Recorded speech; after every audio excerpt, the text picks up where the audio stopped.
बिस्मिल्लाहिर्रहमानिर्रहीम, अस्सलाम वालेकुम। कैसे हैं आप राशिद साहब, खैरियत से हैं? वालेकुम सलाम जनाब, अल्हम्दुलिल्लाह मैं ठीक हूँ। बिलाखिर आपने वक़्त निकाल ही लिया। जी, जी, जी। जी, जी, वो मेरा फ़र्ज़ था कि इस किस्म के जो पेशकश है और फिर ऐसे ऐसे एक फ़ोरम से जिनके नाम पे है, उनसे हमारी 15-16 बरस क़बल जो मुलाकात हुई, उसकी ताज़गी आज भी ज़हन व क़ल्ब में बरक़रार है। शायद मुझे लगता फ़ारूक़ी साहब मरहूम का मैं तज़किरा कर रहा हूँ। तो आपका शुक्रिया, बहुत शुक्रिया। वैसे मैं आपके बारे में सिर्फ़ इतना कहूँगा कि मैंने कहीं सुन रखा था कि अगर कोई काम करवाना हो तो मसरूफ़ तरीन आदमी के हवाले कर दो। हाँ जी। क्योंकि आप जितना माशाअल्लाह मसरूफ़ रहते हैं, तो वो तो मुझे कभी-कभी रश्क क्या बल्कि थोड़ा-सा एक जेलसी सी होने लगती है कि आप इतना वक़्त कैसे निकाल लेते हैं। चलिए कुछ थोड़ा-सा आगाज़ करते हैं आपकी इब्तिदाई ज़िंदगी के हालात से जो ग़ालिबन हैदराबाद से स्टार्ट हुए। जी हाँ, जी हाँ। हैदराबाद में हम रहा करते थे, पैदाइश मेरी कराची की है। जी। फिर वालिदैन चूँकि दोनों सर्विस में थे, तो वो ट्रांसफ़र हुआ वालिद साहब का, तो वो हैदराबाद छोटा-सा शहर था, वो उनको पसंद आ गया और वो जैसे कहते हैं कि वो बेस टाउन उन्होंने उसको बना लिया। जी। और जो ज़माने में भी जो फ़र्क एक तेज़ रफ़्तार कॉस्मोपॉलिटन शहर जैसे कराची है, उसके मुकाबले में छोटे शहरों का हुआ करता था, वो आज भी कई पहलुओं से बरक़रार है और उस जी। ज़माने में तो वो बड़ा पुरअमन था हैदराबाद।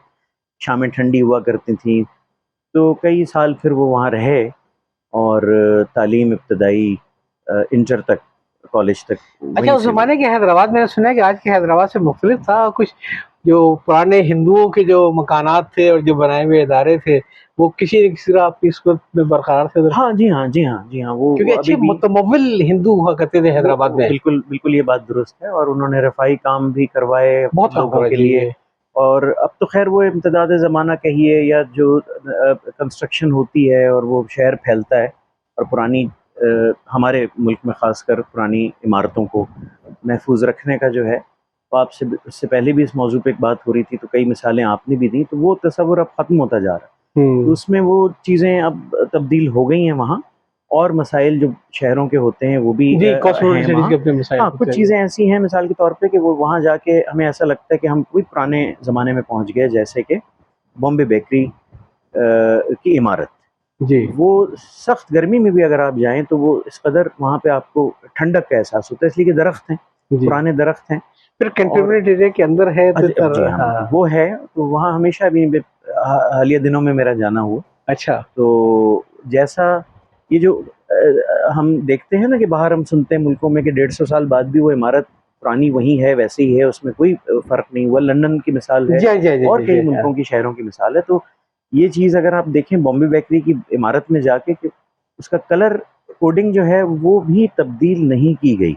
आज अच्छा। भी वो उन्होंने उसको बरकरार रखा है। तो जी। ये वो मैं समझता हूँ एक बड़ी अच्छी मिसाल है उसकी और जी, जी। भला लगता है देखने में। तो स्कूलिंग वगैरह आपकी कहाँ से हुई? पब्लिक स्कूल से, वहाँ का एक बड़ा अच्छा स्कूल है, कॉलेज तक है लेकिन पब्लिक स्कूल कहलाता है। तो हाँ। अब्दुल मजीद शेख साहब अब्दुल मजीद सिंधी उनका जी। पेन नेम था। वो अफ़साना निगार थे, बहुत मारूफ़ सिंधी ज़बान के। जी। वो प्रिंसिपल होते थे हमारे। जी। और एक नईमुर रहमान जौहर साहब थे, उनका भी अभी हाल ही में इंतकाल हुआ है और वो यूँ समझ लीजिए कि बुनियादी एक जो सबक होता है, उर्दू पढ़ाते थे लेकिन उसके अलावा और वो इस अंदाज़ में बातें करते थे, मालूमात फ़राहम करते थे ये कि नॉन मुस्लिम्स नहीं? ये नौ मुस्लिम है। अगर ये आपके इल्म में कैसे हैं? आप मेहमान आए तो पता करना पड़ता मैं ना। मैं मैं हैरान हूँ। मैं हैरान हूँ इसलिए कि बहुत कोई लिटरेरी उनकी अदबी शनाख्त जो है जी, वो जी, जी। ऐसी नहीं है, लेकिन 70 की दहाई में वो अदबी रिसालों में नरभरे राम जौहर के नाम से लिखा गया। नरभरे राम नरभरे, जौहर। जी। नरभरे या नरभय राम हाँ, गालिबन हाँ, ये हाँ, हाँ। दुरुस्त नाम जो है नरभय राम। हाँ। अब वो फिर उनकी एक बड़ी एक ख़ास आदत थी कि मैट्रिक की आखिरी क्लास में कॉलेज जाने से क़ब्ल आखिरी दिन, जी। वो उस दिन पढ़ाने के बजाय वो अपने बारे में बताया करते थे 1 घंटा। आहाहा! और ये रिवायत बरस से चली आ रही थी और हर क्लास को ऐसा लगता था कि ये उन्हीं को एतमाद में लेके बता रहे हैं, तो अब बड़ा लुत्फ़ आता था। तो वहाँ उन्होंने इंकिशाफ़ किया कि मैं एक हिंदू ख़ानदान से मेरा ताल्लुक़ है और मैंने इस्लाम कबूल कर लिया था और उन्होंने जो बातें कहीं वो आज भी नक्श हैं।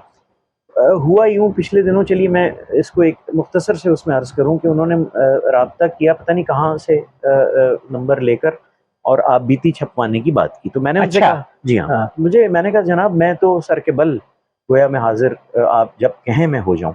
तो उन्होंने कहा कि आप मुझे 6 महीने दे दीजिए, हाँ। उसकी हम वो प्रूफ रीडिंग मैं करवा रहा हूँ। वो मुकम्मल हो जाए तो फिर मुझे बड़ी खुशी होगी। मैंने कहा मेरे लिए तो एक सादत एजाज है, बिल्कुल है, है। एज़ाज़ है। एक उस्ताद आपके और वो हाँ, जी हाँ। लेकिन बदकिस्मती ये रही कि वो उनका इंतकाल हो गया और वो किताब का मुसवदा मुकम्मल हो तो गया, लेकिन उनके बेटे से जब मैंने बात की तो वो कुछ थोड़े उनका मोहतात रवैया था। तो कहने लगे कि मैं आपको बताऊँगा। उसके बाद फिर उन्होंने राब्ता नहीं किया, तो मैं पिछले दिनों सोच रहा था कि उनसे कहूँ कि भई ये अनपब्लिश्ड अगर रह गई और उसी तरह से वो पड़ा रह गया तो ये एक नुकसान है हुँ। हम सबका। लोगों के सामने आए कि वो किन हालात से गुज़रे और क्या मामलात उनके थे, ये होना चाहिए। तो ये उस वक़्त के हैदराबाद की कुछ यादें और वो ठंडी सड़क जो आज भी है और आज भी तो वैसे ही उनके है। हिचकिचाने की क्या वजह थी? अ, ये उनके बेटे मुसलमान हैं? ये मुसलमान हैं, ये जी। तजुर्बा और कुछ मामलात में भी, चूँकि ज़िंदा किताबें हैं तो अब एक बहुत तवील वो 300 से ऊपर तादाद चली गई है, तो मुझे और भी कुछ मामलात ये हमने मेरे मुशाहिदे में आए। बच्चों से, मुसन्निफ़ीन के, दुनिया से चले जाने वाले या उनके ग्रैंड चिल्ड्रन से राब्ता हुआ। कुछ जगह पे ये रवैया हुआ, उसके मेरा ख़्याल है कि मख़सूस उसकी वजूहात हो सकती हैं कि बाज़ बच्चे ये नहीं चाहते औलाद के उनको उनके बुज़ुर्गों के हवाले से पहचाना कि जाए। पहचाना जाए, या ये है। या हाँ। या यूँ कहिए कि जो बातें वो उनका ज़माना था, अब ये हमारा ज़माना ये है। है, या जी। फिर ये भी होता है कि जो बातें उसमें वो लिख देखिए, हाँ, आबिती हाँ। लिखने का एक उसूल है कि वो एक उसको किसी भी आप यूँ समझ लीजिए कि कोई उसमें कोई चीज़ छुपाई ना जाए, एक तरीक़ा ये है। जो जी, उसकी जी। मिसालें हैं, कई मिसालें जोश साहब ने लिखा, वो एक अलग बात है कि उस पे तनकीद हुई, लेकिन जो था लिख दिया उन्होंने। इसी तरह अशफाक नकवी थे लाहौर के, आप बीती। जो पाप बीती वाले, बिल्कुल, बिल्कुल, वो भी एक वो अजीबो-गरीब किताब है। उसके ऊपर मैंने तस्वीर में लिखा था कि उन्होंने अपने बारे में इतना बेरहमी से सच बोला है, जितना लोग दुश्मनों के बारे में नहीं ये बड़ा अच्छा बोलते। फ़िक्रा है और मैंने नहीं पढ़ा। हाँ, आप ये बड़ी अच्छी बात है, सच्ची बात है, हकीकत हाँ, है। हाँ। फिर साक़ी फ़ारूक़ी थे, जी, तो ये उनकी भी आप बीती, पाप वो बीती। पाप बीती पा लेकिन जी। ये ज़रूरी, मैं समझता हूँ ज़रूरी नहीं है कि नईमुर रहमान जौहर साहब ने भी ऐसे ही कुछ लिखा हो, लेकिन बाज़ औक़ात ये होता है कि ख़ानदानी हालात लिखने में भी कुछ चीज़ें होती हैं जो औलाद नहीं चाहती कि वो किरतास पे आए और लोग उसको बिला वजह अच्छा, वैसे मैं आपको जानें। बताऊँ कि आप बीती ख़ासा मुश्किल फ़न है जी, और ये तो यकीनन मैं कहूँगा कि आपकी और मेराज जामी साहब की मेहरबानी थी जामी साहब की। कि जिसकी वज़ह से वो अब्बू की आप बीती आ गई थी सरगोश्त। जी, जी, और आपको ये अच्छी तरह मालूम है कि अब्बू ने अपनी आप बीती आधी छोड़ दी थी, जी, ठीक है? जी, जब मैंने असलम फ़र्रुख़ी साहब को पेश की थी और उनको मैंने बताया था कि मैंने बावजूद तमाम तरह इसरार के अब्बू इसको आगे बढ़ाने को तैयार नहीं थे, उन्होंने एक जुमला कहा था, इसकी वजह शाह साहब ने मुझे बताई थी। कह लें मेरी ज़िंदगी के 2 वाक़यात ऐसे हैं कि उसके बगैर ये आप बीती मुकम्मल होती नहीं है, वो मैं लिख नहीं सकता, वो मैं छुपा नहीं सकता, लिहाज़ा मैंने अपनी आप बीती रोक दी है। तो ये होता है ज़िंदगी में, ये ऐसी है। होता है। एक लाहौर के एक साहब थे, जावेद शाहीन उनका नाम था। जी। मैं इनका बहुत बड़ा परस्तार हूँ कई हवालों से, जिसमें पहला हवाला जो है वो शिकारियात की कहानियों के अंग्रेज़ी से उर्दू तराजिम हैं। अक्सरियत ये समझती है लोगों की कि मकबूल जहांगीर इस फ़न के बानी हैं या इस सिन्फ़ के, लेकिन जावेद शाहीन जो हैं वैसे मैं वो आपको बताऊँ पहला नाम है। आपको जी। बताऊँ शायद पता नहीं आपके इल्म में है कि नहीं है, ये खातून है मिसेज़ राबिया सलीम। जी, जी। जी, वो हाँ। भी माशाल्लाह उन्होंने बड़ी अच्छी जी, जिम जी, कॉर्बेट की जी, किताब को जी, तर्जुमा किया है ये। जी, जी, सही उसका कह रहा हूँ मैं? जानते हैं आप उनको? जी हाँ, जी हाँ, मेरी वालिदा साहिबा का ज़िक्र हो रहा है। वो वाक़ई बहुत मेहनत की उन्होंने। जी, मैं ज़रा-सा कमाल किया उम्र के रिश्ते में यार। जी, जी जी, हाँ, जी जी, हाँ। आई एम सॉरी वो आपके ऊपर। पसंद किया गया उस किताब को बहुत।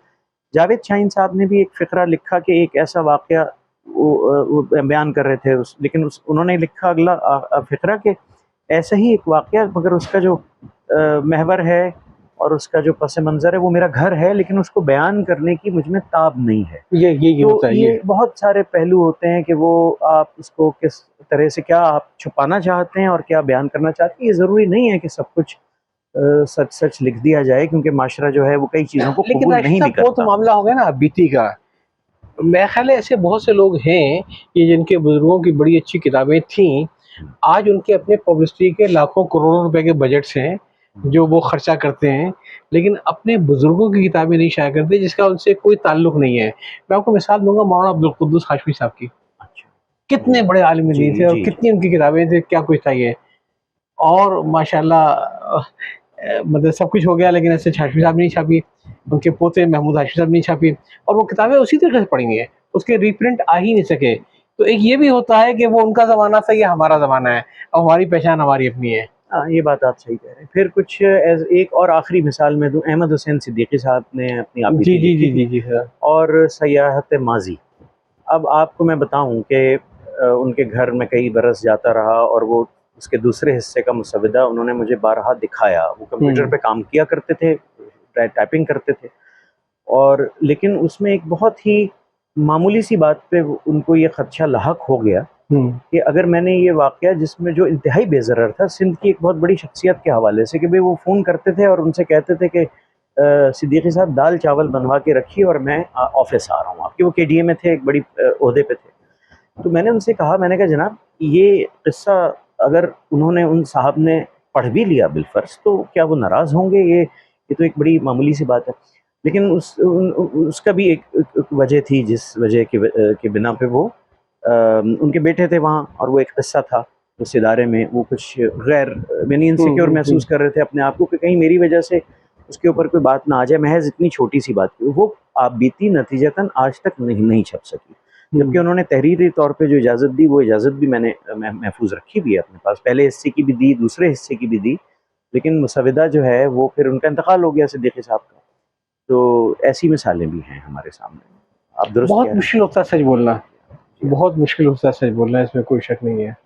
बिल्कुल। और ज़रा-सा आगे बढ़ते हैं, पहले तो ये बताओ कि आपने किताबें-वताबें पढ़ने-पढ़ाने का शौक कैसे हुआ? हमने तो बचपन में सुना था कि पढ़े फ़ारसी बेचे तेल, और आपने तेल को पढ़ा और किताबें बेचनी शुरू कर दी। अच्छा, अच्छा। आपका इशारा जो है वो। केमिकल इंजीनियरिंग जी हाँ, करने के बाद फिर किताबों का शौक, और जी हाँ, जी हाँ, माशाल्लाह कुछ 300 किताबें छाप जी डाली हाँ, आपने जी अब हाँ, तक। जी हाँ। जी हाँ, जी हाँ, ये बाज़ लोग होते हैं जो, वो ज़माने में ज़ाहिर है सोशल मीडिया नहीं होता था, टेलीविज़न से कोई हमें ज़्यादा शग़फ़ नहीं था। बहुत छोटी उम्र से जा पकड़ा, इश्तियाक़ अहमद साहब से होते हुए बहुत जल्दी इब्न सफ़ी साहब को, और तो माहौल घर का ये था किताबों को, और माँ-बाप जो हैं, वालिदैन उनके, हमेशा से वो खुश होते थे कि भई ये तो अच्छी बात है कि बच्चा जो है वो किताब, बस वो एक बात ये कहते थे कि भई रोशनी मुनासिब होनी चाहिए, आँखें ख़राब होती हैं। अब मुझे उनकी बात याद आती है, पुराने लोगों की बातें, वालिदैन की बातें, ये वो बस हमेशा सच होती हैं, और उसमें बड़ी कोई एक दानाई जो है पोशीदा होती है। कई बातें, मिसाल के तौर पे और भी बेशुमार चीज़ें, लेकिन वो उम्र के एक ख़ास हिस्से में मैं समझता हूँ समझ में आती हैं। तो ख़ैर, तो फिर ये सिलसिला चलता रहा, और फिर ये आलम था कि भई किताब के बगैर सफ़र में भी कहीं जा रहा हूँ घर वालों के साथ, तो किताब साथ है। और फिर उसके बाद कि स्कूल के ज़माने में हमारी ख़ाला मरहूमा, उनका भी बड़ा उसमें किरदार है, और वो है कि उन्होंने किताबों के नाम बताए कि संजीदा अदब में इन 8-10 किताबों से शुरू करो। उदास नस्लें उन्होंने बताया, आपका दरिया बताया, तो ये मैंने सब स्कूल के ज़माने में, आबे-गुम उस वक़्त आई थी। तो ये चीज़ें पढ़ी, और ये आदि सिलसिला गुम चलता आपके रहा। स्कूल के ज़माने में आई थी? हाँ, आबे-गुम बाद में आई थी, लेकिन हाँ, ये जो हाँ, हाँ, 2 आखिरी पहले में मैंने सही कहा, है। तो ये एक यूँ समझ लीजिए कि और भी कुछ उसमें किताबों के नाम हैं, कि उसमें कुछ बातें उस वक़्त समझ में नहीं आई, वो आगे चल के पता चला कि भई ये इसका मतलब क्या है। मतलब किताबों का शौक वालिदा से और खाला से, इन सब से आया है, ये वालिद साहब से भी आपको आया है कुछ? नहीं, हाँ, वालिद साहब से उनकी अपनी एक पर्सनल छोटी-सी एक लाइब्रेरी भी थी घर में, और जी। उनका भी, उनकी किताबें भी जो है वो पढ़ा करते थे। तो ये घर का माहौल जो है बुनियादी तौर पे उसी की वजह से ही राग़िब मैं हुआ। सिर्फ़ पढ़ने का शौक था या लिखने का भी शौक था? अ मुझे, मेरी, आप ये बात कर रहे हैं, नहीं, मैं अभी वालिद नहीं, साहब की। वालिद साहब, वालिदैन तो वो, हाँ, पढ़ने का ही शौक था। हाँ, लेकिन मैं नौनिहाल में उस ज़माने में फिर मैं हाँ, लिखा हाँ, करता हाँ, था, हाँ, हाँ। स्कूल के ज़माने में। नहीं, मैंने वालिद साहब के हवाले से इसलिए कहा कि आपके वालिद साहब ग़ालिबन नेशनल बैंक हैदराबाद में हुआ करते थे। जी, जी, तो जी, जी। बैंक वालों को वक़्त ही कहाँ मिलता है? हाँ, जी, जी, जी। तो किसी ने पूछा कि आपका बच्चा कितना बड़ा हो गया? तो कहेंगे पहले इतना था, अब इतना हो गया। तो अच्छा। कहा बच्चे ऐसे बड़े होते हैं? कहेंगे वो दूसरों के होते हैं, बैंक वालों के तो ऐसे बड़े ओह! होते हैं। बहुत खूब, बहुत खूब। नहीं, नहीं, बैंकर्स उस ज़माने में, बैंकर आज के बैंकर की, ठीक है, जॉब मुश्किल हो गई, इसमें चैलेंजेस आ गए, लेकिन उस वक़्त भी कोई आसान नहीं थी। रात मैं देर वही गए कह रहा तक हूँ। बैठना और जी। इतनी जिम्मेदारी वाला काम, और उसको सारा वो लेजर्स पे चलता था, उसमें मैनुअल चीजें हुआ करती थी। अब तो आप खैर जानते हैं कंप्यूटर वगैरह हो गया, लेकिन कंप्यूटर, देखिए ये ना, मोबाइल फोन बैंकिंग या इंटरनेट बैंकिंग, ये तो एक इनकलाबी चीज़ है। गर्चे के इसके अपने जो हैं वो नुकसानात हैं, स्कैम्स होते हैं, पासवर्ड के मामलात हैं, लेकिन सहूलत और आसानी हाँ, तो लेकिन मैंने बहरहाल। अपने दोस्तों को देखा, मैं भी तकरीबन यूँ समझिए कि 78 वगैरह से बैंकिंग फील्ड में था किसी न किसी अंदाज़ में, कि लोगों की पर्सनल लाइफ़ होती नहीं, बेचारे जो बैंकर वगैरह जो होते हैं, दुरुस्त है। वो एक टारगेट खत्म होता है और फिर दूसरा टारगेट सामने खड़ा होता है। मैं आपसे अर्ज़ करूँ, बजा फरमाया। एक चीज़ वालिद साहब की का मैंने खाका लिखा था मुख्तसर सा, वो बहुत पढ़ा गया। वो एक बात, नसीहत वो नहीं करते थे। एक दफ़ा उन्होंने मुझे एक बात कही थी, वो मैं दोहराना चाहता हूँ कि जो लोग सुनेंगे तो शायद वो उसको उनके ज़हन में रह जाए। उन्होंने मुझे एक दफ़ा कहा, और एक साहब गोया मुझे सुना रहे थे और गुफ्तगू वो कर रहे थे अपने एक साहब के साथ। वो कहने लगे, देखो 3 काम कभी मत करना। सही। एक, कभी क्रेडिट कार्ड ना लेना। क्रेडिट कार्ड नए-नए आए थे। और लोन ना लेना, आई मीन लोन या क्रेडिट कार्ड वो एक ही हाँ, चीज़ है। हाँ। बैंक लोन, अच्छा, बहुत ज़रूरत हो तो वो एक अलग बात है, लेकिन हद्दुल इम्कान। दूसरे, किसी की ज़मानत ना देना कोशिश करके। और तीसरे, उन्होंने कहा था कि कोई कागज़ पढ़े बगैर साइन ना करना। कमाल है। ठीक है ना? तो हमारे एक साहब होते थे, वो ऑफिस सारा में निचोड़ है ये सारा उसका। निचोड़ है, तो वो मुझसे वो एकदम से इतना वो हुए सुन के, कहने लगे कि आपके वालिद साहब ने जो बात कही, मैंने इसमें इन्हीं 2-3 चीज़ों में लोगों को फंसते हुए देखा है और मुब्तला होते हुए देखा है, और मुश्किलात में। ये ज़िंदगी के निचोड़ तजर्बात के होते हैं। मैं समझता हूँ ये बातें जो हैं। सिर्फ़ पहली वाली बात से मुझे थोड़ा-सा वो है, मैंने ज़िंदगी में क्रेडिट कार्ड लिए हैं काफ़ी जी। लंबी-लंबी लिमिट के, लेकिन कभी भी मैंने उसका कोई बिल जो है ना ड्यू डेट से पहले आगे जाने नहीं अच्छा, दिया ये। मैं इसकी थोड़ी-सी वज़ाहत कर दूँ। जैसे मैंने कहा कि क्रेडिट लोन की उन्होंने बात की। हाँ, अब लोन। उसकी एक जी। मॉडिफाइड शक्ल क्रेडिट कार्ड जी, है। बिल्कुल। हाँ, बुनियादी वही, तौर वही, पे वही। कर्ज़ हाँ, कर्ज़ तो आप एक क्रेडिट कार्ड से एक मजबूरी है कि बाज़-औक़ात अचानक मान लो किसी को हार्ट अटैक हो गया, वो कह रहे हैं 3 लाख रुपए जमा करा दो, तो उस वक़्त आप कहाँ से करेंगे? कहाँ से करेंगे? लेकिन ये कि जो हाँ। चीज़ है वो यही है, मैं भी हर एक को नसीहत करता हूँ। बल्कि मैंने एक जगह एक छोटा कार्टून देखा था कि जिसमें वो बैंक वाले थे और किसी को बड़े गुस्से से देख रहे थे और बता रहे थे कि here comes our first customer, ये क्रेडिट कार्ड की हमेशा टाइमली पेमेंट करता है। अच्छा, फर्स्ट कस्टमर। बहुत खूब, ये बड़ा तो मज़ेदार और चुटकुला है। ये बात मैंने भी वैसे टीचर मैंने हमेशा जब भी ये सब पढ़ाया है गारंटीज़ को, क्रेडिट को, मैं कहते हैं ज़िंदगी में कभी किसी की गारंटी ना देना। कहीं ना मसला है, मैं ये कोई ऑटोग्राफ बुक नहीं है भाई, जी, आप जेब से पैसा निकाल के दे दो उसको। जी। दूसरे के पास क्यों जा रहे हैं आप गारंटी कर रहे हैं? कल आज तो नहीं है, कल जब ज़मानत कॉल होगी। चलिए मैं खाली गुफ्तगू थोड़ी तवील हो गई है, तो अभी हम इसको आज की पहली हिस्से को यहीं पे रोकते हैं और फिर इंशाल्लाह बाकी बातें आपसे अगले हिस्से में होंगी। ठीक बेहतर है? है। बहुत शुक्रिया।